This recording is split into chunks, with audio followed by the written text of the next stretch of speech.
Hello everyone, this is Vinay Maheshwari. Welcome to educational board by Vinay. तो आज के इस लेक्चर में हम लोग डिस्कस करने वाले हैं सीए फाउंडेशन स्टैटिस्टिक्स का fourth chapter, that is theoretical distribution. ठीक है, आज का जो हमारा लेक्चर होने वाला है इसमें हम लोग कंप्लीटली पूरी थ्योरी डिस्कस करेंगे और उसके साथ साथ जितने भी फॉर्मूलाज वगैरह है सब डिस्कस करेंगे। ठीक है, तो आइए स्टार्ट करते हैं इस चैप्टर को।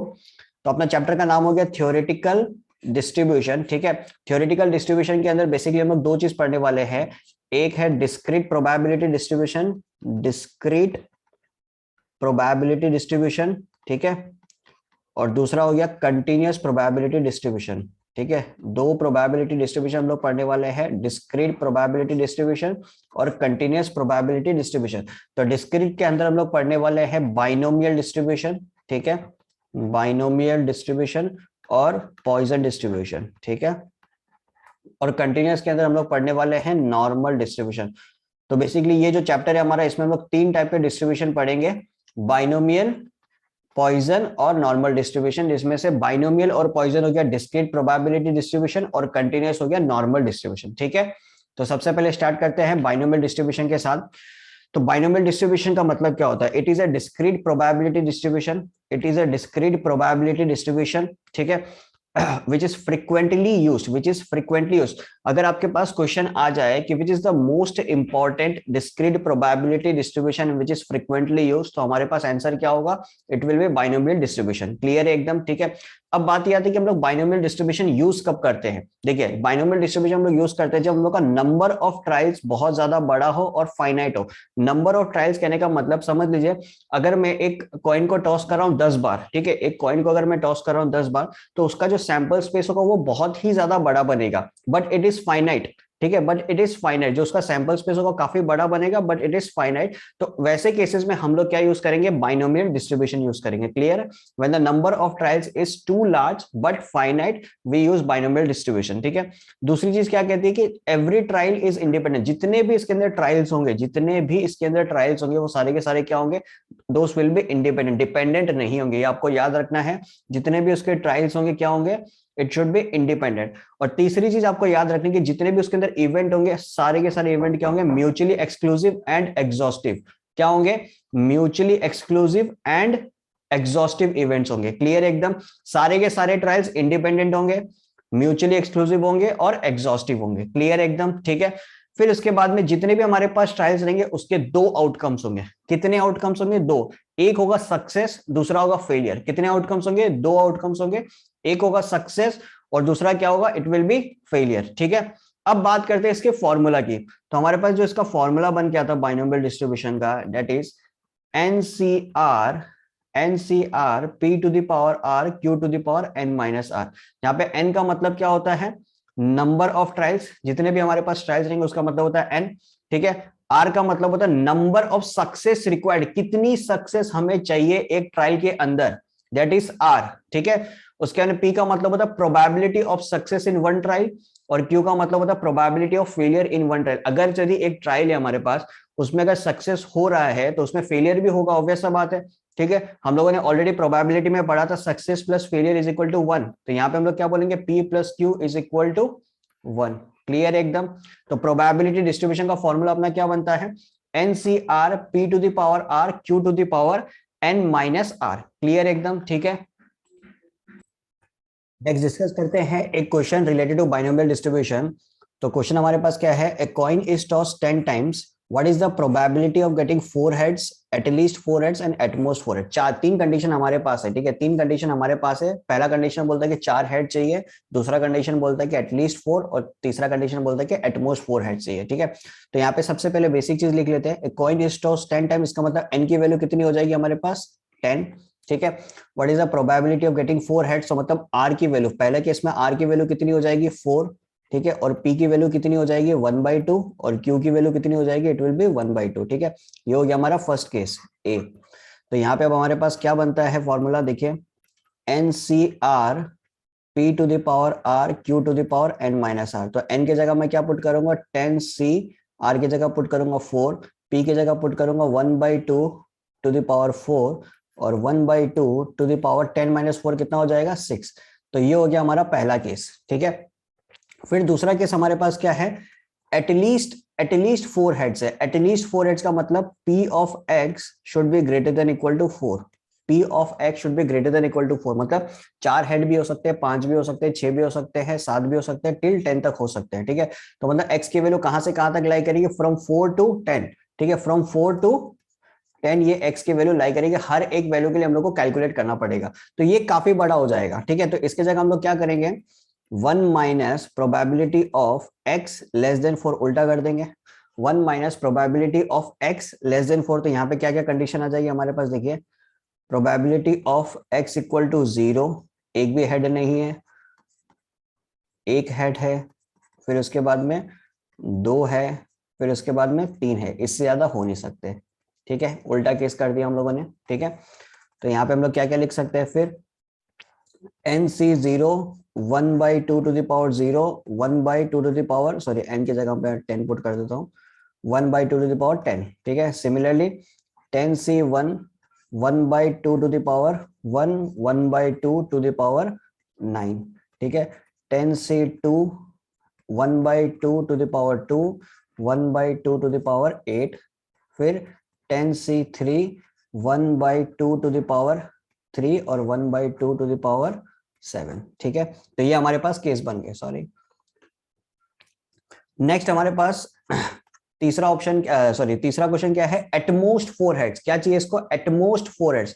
तो एटमोस्ट 4 हेड्स के लिए हमारे पास कंडीशन क्या बनता है, P of x less than equal to 4, P of x less than equal to 4। तो यहाँ पे कंडीशन क्या क्या आ जाएगा हमारे पास, P of x equal to 0 plus P of x equal to 1 plus P of x equal to 2 plus P of x equal to 3 plus P of x equal to 4। इतने सारे हमारे पास कंडीशन आ जाएंगे फॉर दिस कंडीशन। ठीक है, आया बात समझ में, क्लियर है। तो यहाँ पे हम लोगों ने 3 चीजें देखी कि एग्जैक्टली 4 हेड होने से क्या होगा, डायरेक्टली हम लोग लिख सकते हैं। एटलीस्ट का केस अगर यदि हमारा बड़ा आ रहा है, ठीक है, यहाँ पे देख सकते हैं कि 4 टू 10 काफी बार कैलकुलेट करना पड़ेगा, तो हम लोग क्या करेंगे, इसका उल्टा कर देंगे। ठीक है, तो मतलब एटलीस्ट 4 दिया हुआ तो हम लोगों ने क्या कैलकुलेट किया, 1 minus P of x less than 4, मतलब 4 को छोड़ के बाकी जितने भी हमारे पास है सबको कैलकुलेट कर लिया। ठीक है, फिर इसके में नेक्स्ट केस था एटमोस्ट 4 हेड। एटमोस्ट 4 हेड का मतलब 4 भी हो सकता है, 3 भी हो सकता है, 2 भी हो सकता है, 1 भी हो सकता है और 0 भी हो सकता है। क्लियर एकदम, ठीक है। Next is properties of binomial distribution. Properties of binomial distribution, तो पहला प्रॉपर्टी हमें क्या कहता है कि binomial distribution is known as biparametric distribution. Biparametric distribution ये बहुत ही ज्यादा इंपॉर्टेंट है, इस पे काफी बार क्वेश्चन पूछा गया है कि बाइनोमियल डिस्ट्रीब्यूशन दे दिया, biparametric, uniparametric, both and none. ठीक है, तो हमारे पास आंसर क्या आएगा, it will be biparametric distribution. Why it is biparametric distribution? Because as it is characterized by two parameters that are n and p. दो character से characterise किया गया है, that is n and p. That's why it is called as biparametric distribution. ठीक है, फिर binomial distribution में mean की वैल्यू कितनी होती है, it is equivalent to n into P. n का मतलब नंबर ऑफ ट्राइज, p का मतलब प्रोबेबिलिटी ऑफ सक्सेस। क्लियर एकदम, ठीक है। और वेरिएंस कितना होता है, it is equivalent to n p q। याद रखना अपने को, मीन कितना होता है, मीन को हम लोग म्यू से रिप्रेजेंट करते हैं, दैट इज एनपी। वेरिएंस कितना होता है, इट इज एनपीक्यू। अगर वेरिएंस एनपीक्यू होता है तो स्टैंडर्ड डेविएशन कितना होगा, स्क्वायर रूट। ठीक है, तो हमारे पास क्या आ जाएगा, इट विल बी एनपीक्यू। जो भी हमारे पास वेरिएंस रहेगा उसका स्क्वायर रूट निकालेंगे तो हमारे पास क्या आ जाएगा, स्टैंडर्ड डेविएशन। क्लियर है। फिर next is variance is always less than mean. Variance is always less than mean, इस पे भी काफी बार क्वेश्चन पूछा गया है। Variance is always less than mean, ये अपने को याद रखना है कि वेरिएंस की जो वैल्यू होगी वो हमेशा मीन से छोटी होगी। तो आप खुद भी डायरेक्टली कैलकुलेट करके देख सकते हो। मान लो कि n की वैल्यू 10 है और p की वैल्यू समझ लीजिए 1/2 है। ठीक है, तो अगर हम लोग मीन निकालने जाते हैं तो हमारे पास मीन क्या आएगा, 10 into 1/2, it will B 5।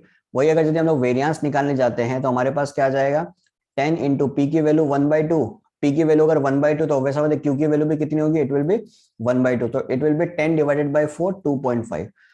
Clear है, तो हम लोग बोल सकते हैं variance is always less than mean. ठीक है, फिर next, variance will be highest when p is equal to q। Variance सबसे ज्यादा हाईएस्ट कब होगा, जब p और q की वैल्यू इक्वल होगी। मतलब ये जो हमारा केस था इसमें हम लोग बोल सकते हैं कि वेरिएंस हाईएस्ट है जब p और q की वैल्यू इक्वल होगी। क्लियर एकदम, ठीक है।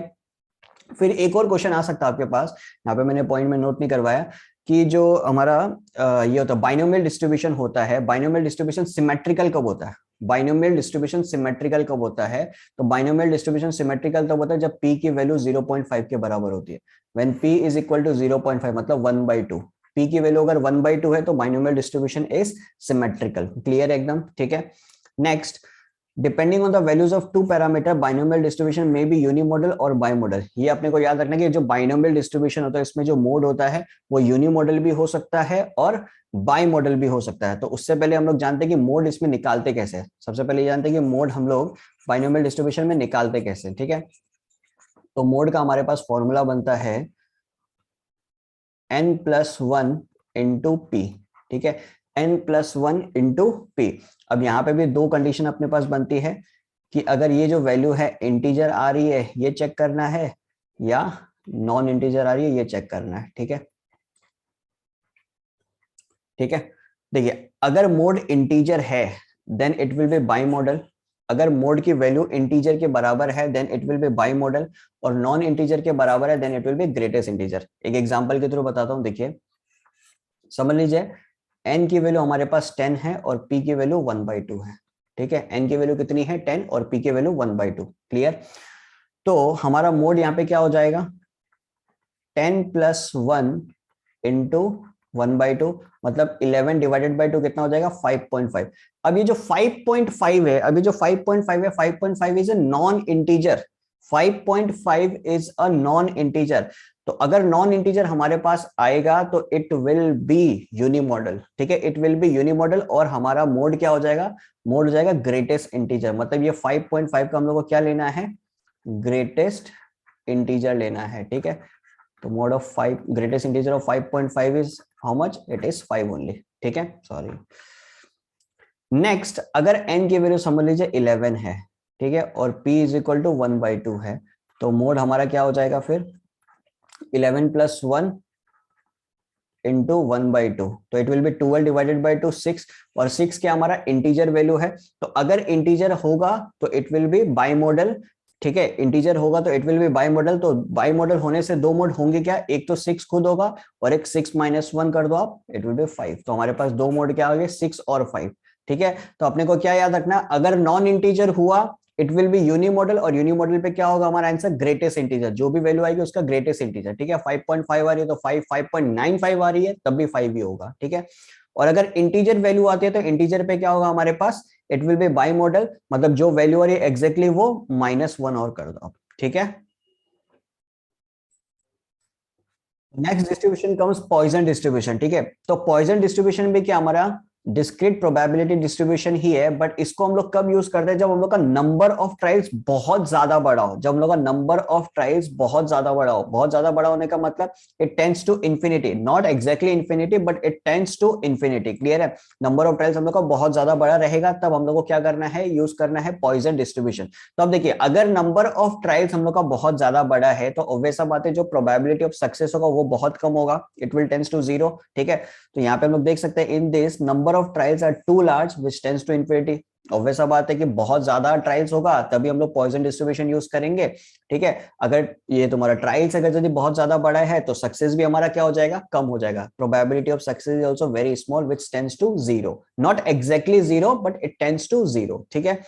फिर दूसरी चीज क्या कह रही है, ट्रायल्स आर इंडिपेंडेंट। इस केस में भी क्या ट्रायल्स जो हमारे हैं दोस आर इंडिपेंडेंट। हम लोगों ने बाइनोमियल में पढ़ा था कि ट्रायल्स आर इंडिपेंडेंट, पॉइजन में भी क्या ट्रायल्स आर इंडिपेंडेंट, ठीक है।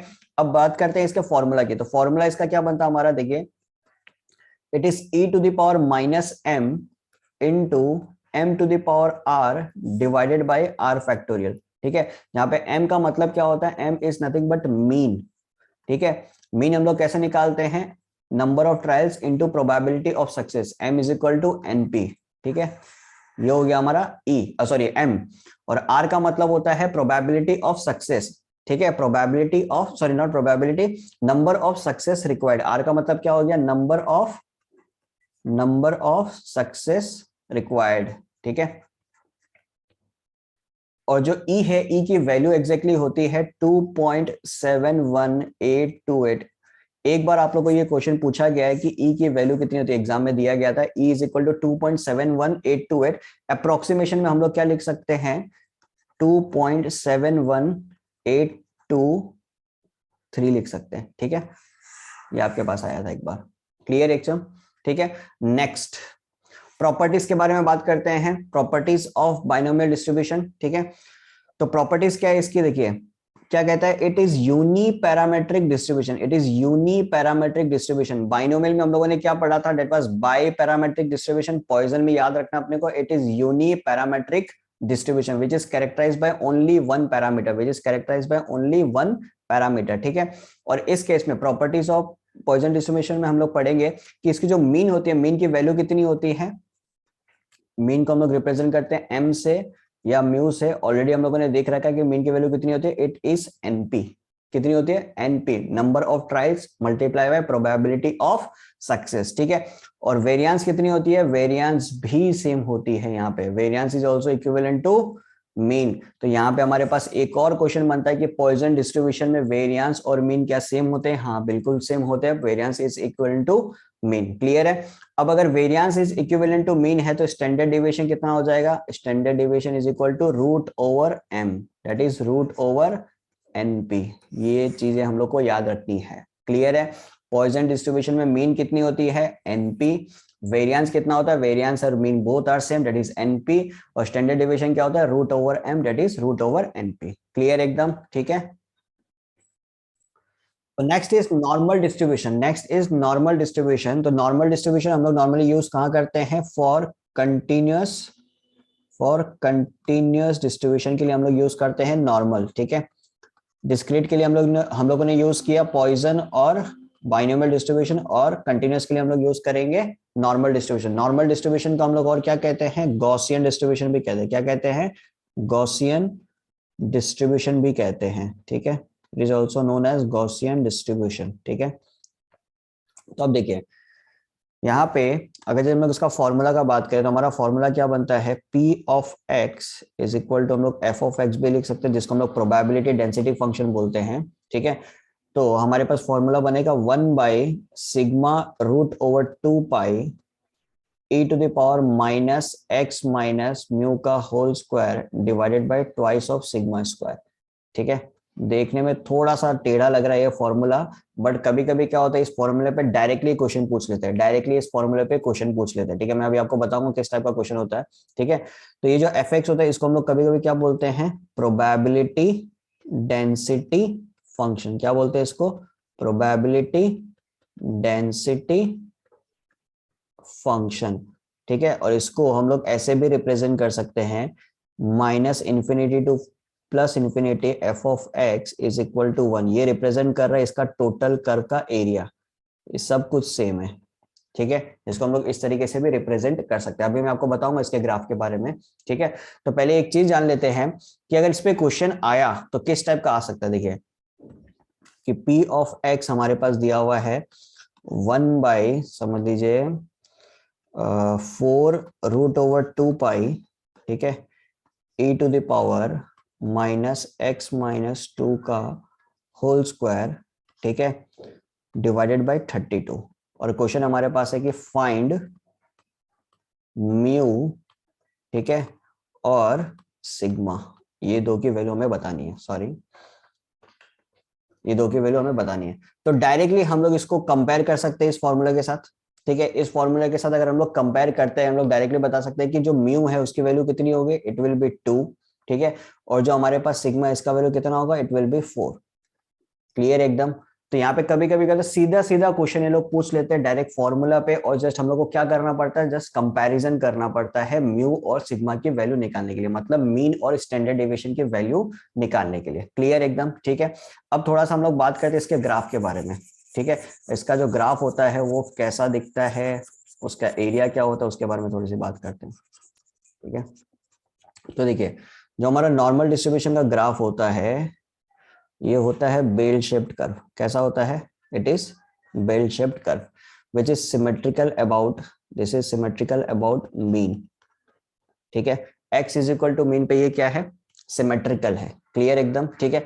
अब इसका जो टोटल एरिया होता है ना, टोटल एरिया होता है from minus infinity to plus infinity, इसका जो टोटल एरिया होता है, total area is equal to 1, total area कितना होता है, दैट इज इक्विवेलेंट टू 1, ठीक है। तो इस पॉइंट पे ओरिजिन पे ये सिमेट्रिकल है, मतलब माइनस इन्फिनिटी टू 0 का अगर मैं बात करूं, माइनस इन्फिनिटी टू जीरो का अगर मैं बात करूं तो माइनस इन्फिनिटी टू जीरो इसका एरिया रहेगा 0.5, ठीक है, और 0 टू इन्फिनिटी तक इसका एरिया रहेगा कितना, 0.5। तो टोटल कितना हो गया, माइनस इन्फिनिटी से प्लस इन्फिनिटी तक टोटल एरिया हमारे पास कितना आ जाएगा, इट विल बी 1, ठीक है।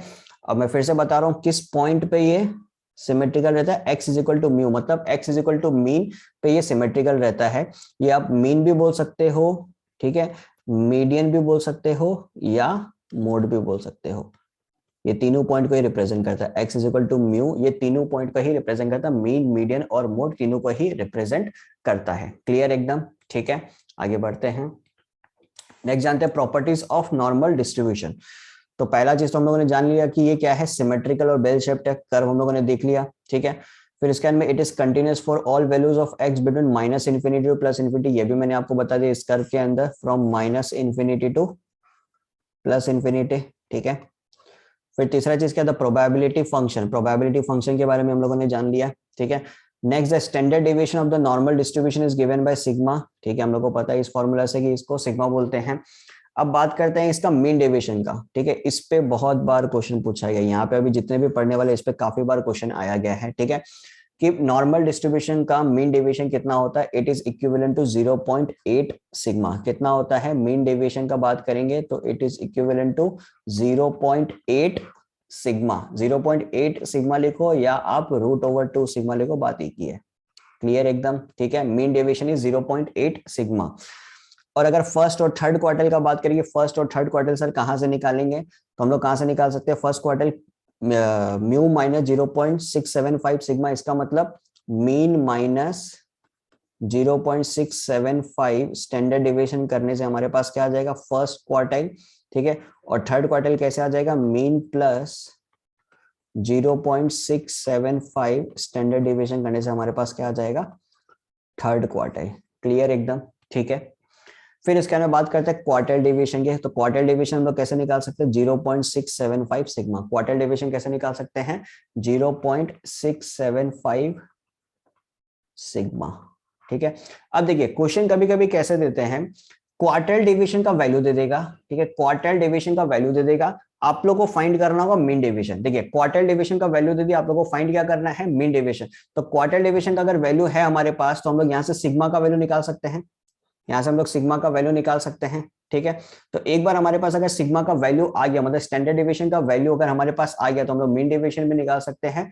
मीन डेविएशन कितना होता है, 0.8 सिग्मा। तो इसका रिवर्स भी कितना बार पूछा जाता है कि मीन डेविएशन दिया हुआ है, आप लोग फाइंड करो क्वार्टर डेविएशन। क्लियर है, तो इस टाइप के क्वेश्चन आप एक्सपेक्ट कर सकते हो कि एग्जाम में पूछे। फिर उसके अंदर दूसरा चीज आपको बता देता हूँ, अभी जैसे कि मैंने आपको बताया था कि इस फॉर्मूला पे समझ लो पी ऑफ एक्स, ठीक है, फिर से लिख देता हूँ 1/4 √/2 पाई, ठीक है, e to the power minus X minus mu का whole square divided by 2 sigma, 2 की जगह मैं यहाँ लिख देता हूँ 32, दिस इज 2 एंड 32, ठीक है। तो यहां से हम लोगों ने क्या फाइंड किया था, म्यू की वैल्यू फाइंड की थी कितनी, 2, और सिग्मा की वैल्यू फाइंड की थी हम लोगों ने 4। क्लियर एकदम, ठीक है। अब ये सिचुएशन आप लोग को दे देगा, ये सिचुएशन आप लोग को दे देगा, यहां से आप लोग को निकालना होगा Q1 and Q3।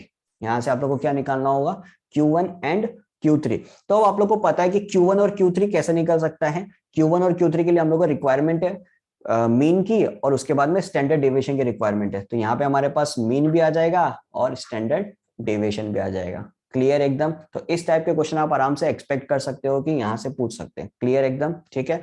Next, the normal distribution is symmetrical about x equal to में, ये हम लोगों ने पढ़ लिया। डायरेक्टली पूछा जा सकता है कि नॉर्मल डिस्ट्रीब्यूशन किस पॉइंट पर सिमेट्रिकल है, that is x is equal to mu, ठीक है।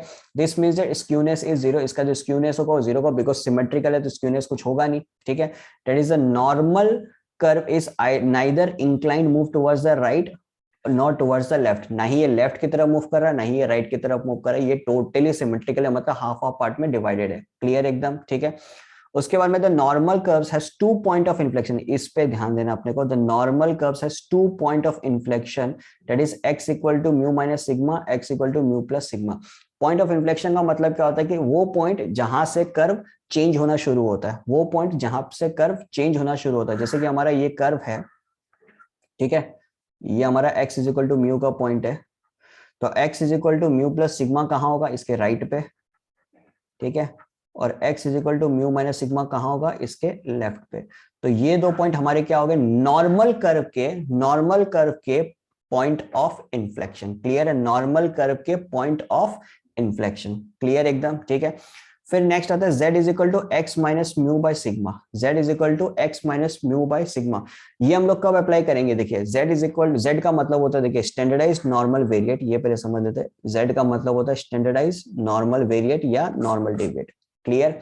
तो ये हम लोग कब अप्लाई करेंगे, जब हम लोग का मीन का वैल्यू कितना हो जाएगा 0 और स्टैंडर्ड डेविएशन का वैल्यू होगा 1। मीन का वैल्यू कितना हो जाएगा 0 और स्टैंडर्ड डेविएशन का वैल्यू कितना हो जाएगा 1, तो हम लोग ये अप्लाई करेंगे, ठीक है, स्टैंडर्डाइज नॉर्मल वेरिएट। तो हमारे पास फॉर्मूला क्या बन जाएगा, देखिए यहीं से मैं बनाता हूं कि p of x is equal to 1 by sigma root over 2 pi e to the power minus Z square by 2। ये बन जाएगा हमारे पास नॉर्मल डेविएट का फॉर्मूला, क्लियर एकदम, ठीक है। Because z is equal to क्या हम लोगों ने लिखा, x minus mu by sigma, और ये कब वैलिड है, जब हमारी म्यू की वैल्यू 0 होगी और सिग्मा की वैल्यू 1 होगी, क्लियर एकदम, ठीक है। अब बात करते हैं इसके थोड़े प्रॉपर्टीज के बारे में, स्टैंडर्ड नॉर्मल डिस्ट्रीब्यूशन की प्रॉपर्टीज के बारे में, मतलब z के बारे में बात करते हैं कि z का जो मीन, मीडियन और मोड होता है वो किसके बराबर होता है, 0 के बराबर, ये अपने को याद रखना है। z का जो मीन, मीडियन और मोड होता है वो किसके बराबर होता है, 0 के बराबर होता है। z का जो स्टैंडर्ड डेविएशन होता है वो किसके बराबर होता है, 1 के बराबर होता है। बाकी मीन डेविएशन और क्वार्टर डेविएशन जो हम लोगों ने पढ़ा एग्जैक्टली वही सेम है, 0.8 एंड 0.675। यहाँ पे जो आपको याद रखना है, that is the 2 point of inflection of the probability का वो स्टैंडर्ड नॉर्मल डिस्ट्रीब्यूशन है -1 एंड +1। स्टैंडर्ड नॉर्मल डिस्ट्रीब्यूशन का अगर पॉइंट ऑफ इन्फ्लेक्शन के बारे में बात करें, इट इज -1 एंड +1। अगर नॉर्मल कर्व का पॉइंट ऑफ इन्फ्लेक्शन के बारे में बात करें तो it is mu minus sigma and mu plus sigma. ये अपने को याद रखना है। ये किसके लिए, फॉर नॉर्मल कर्व, ठीक है, और ये किसके लिए, फॉर जेड वेरिएट, मतलब स्टैंडर्ड नॉर्मल डिस्ट्रीब्यूशन के लिए, क्लियर है। और जो standard normal distribution is symmetrical about z is equal to 0, ये हमें पता है, ठीक है, it is symmetrical about z is equal to 0, clear. Because mean की वैल्यू अगर 0 हो गई तो मतलब ये उसी पॉइंट पे क्या है, सिमेट्रिकल है, क्लियर है। तो यहाँ पे हम लोग का खत्म हुआ पूरा का पूरा थ्योरेटिकल डिस्ट्रीब्यूशन, ठीक है। एक एक थ्योरी पार्ट मैंने आपको समझा दिया। अगर आपको ये वीडियो पसंद आया हो तो जरूर से जरूर उसको